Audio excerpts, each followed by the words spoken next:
반갑습니다. 4월 21일자 신문 일기를 진행할 국제신문의 김민주 기자입니다. 오늘 부산 날씨는 오늘도 조금 구름 낀 날씨가 계속될 거라고 하고요.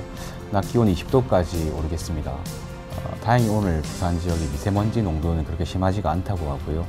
주말 중에는 내일 토요일 낮 12시쯤에 한 4mm 정도 비가 올 수도 있다고는 하는데 그 외에는 주말 내내 좀 따뜻하고 포근한 날씨가 계속될 것 같습니다.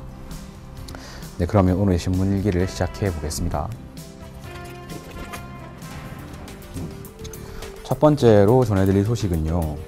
오늘자 국제신문 1면입니다. 제목이 해경 부활, 독립 주요 대선 후보 약속했다. 그래서 해경이 부활할 것 같다. 이런 소식인데요. 일단 요거는 기사를 먼저 한번 읽어보도록 하겠습니다. 세월호 참사를 계기로 해체된 해양경찰청이 2년 5개월 만에 부활을 앞두고 있다. 주요 대통령 선거 후보들이 한 목소리로 부활을 약속했기 때문이라고 하는데요.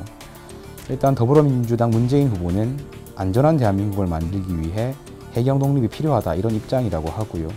해경을 자치단체, 경찰, 소방 연계해가지고 재난관리 능력을 키우겠다 이런 입장입니다. 그리고 자유한국당 홍준표 후보 역시 해경 부활에 찬성을 했다고 해요. 20일 날 인천 유세에서 해경은 독립적으로 부활한다 이렇게 이야기를 했고요. 또 국민의당 안철수 후보 역시 중국 어선의 불법 조업 단속 효율성을 높이는 이런 해양 주권 차원에서 해경 부활에 접근한다는 입장입니다. 그리고 바른정당의 유승민 후보, 정의당 심상정 후보도 마찬가지로 해경 부활이 필요하다라는 건데요. 이 기사는 왜 골랐냐면 사실은 헷갈리시는 분들이 많을 거라고 생각을 했거든요. 그러니까 해경이라는 게 진짜 해체를 했나 없어졌나 이렇게 생각을 하시는 분들도 많고 문의를 주시는 분들도 많았어요. 근데 이제 세월호 참사 이전의 해경이라는 건 해양경찰, 여기 나와 있는 것처럼 그 해양경찰의 줄임말이었는데 지금 해경 그대로 남아 있습니다. 근데 이 기능 같은 게 상당히 축소가 돼 있고요. 이름도 해양경찰이 아니고 해양경비안전소로 바뀌어서 이름에 나와 있는 것처럼 좀 해상에서의 어떤 치안이라든가 경비 업무 이런 거에 더 집중을 한다 이런 건데요.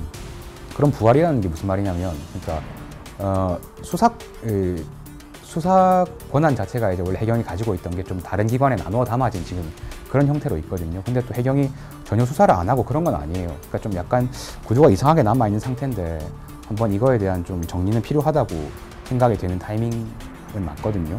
그리고 또 이 후보들 5명 중에서 홍준표 후보하고 유승민 후보 같은 경우에는 해경을 부활은 시키되 본청은 인천으로 가지고 가겠다 이렇게 공언을 했다고 합니다. 그래서 이후에 좀 정비가 되고 부활하는 해경이 본청이 둥지를 어디에 틀지 그런 부분도 좀 지켜볼 부분이라고 생각이 됩니다.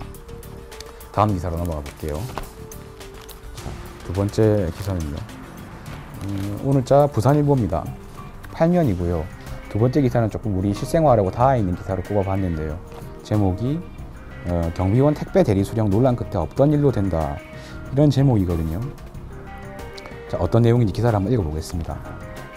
아파트의 집주인이 부재 중일 경우 택배를 경비원이 수령하도록 하는 문제를 놓고 논란이 일었다고 합니다. 우정사업본부에서 이를 시행령에 넣어서 법제화하려고 했으나 경비원 권익 침해 이런 민원을 접수해가지고 국토교통부가 반대를 했다고 합니다.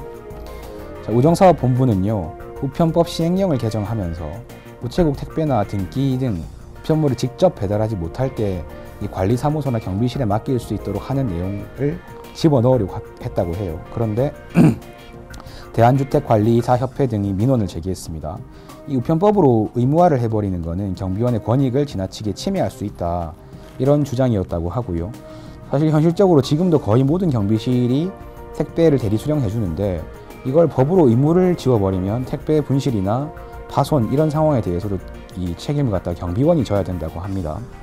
그래서 그렇잖아도 경비원에 대한 갑질이 좀 사회 문제화가 되고 있는데 경비원 부담을 더 지도록 하는 건 문제가 있다 이런 지적이었고 그래서 이 시행령에는 이런 내용을 제외해서 통과시키도록 합의를 했다고 합니다.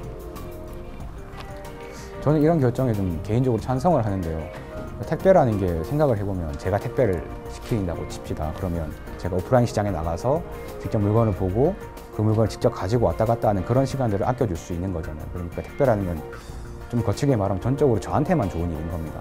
근데 지금 사실상 대부분 경비실이 택배를 받아주는 건 그냥 가외인 일로 서비스를 해주는 건데 이거를 이 우정사업본부가 하려고 했던 것처럼 법제화를 시켜버리면 그러니까 택배라는 좀 편한 어떤 수단 속에 있는 좀 껄끄럽고 불편한 부분만 딱 떼가지고 제3자한테 법으로 탁 맡겨버리는 그런 구조가 된다고 생각이 되거든요. 그래서 뭐 시민 편이 이런 거를 명분으로 세울 수도 있겠지만 그래도 이런 부분까지 좀 국가가 법으로 의무화를 한다는 거는 글쎄요 좀 곤란할 수 있다고 생각이 됩니다.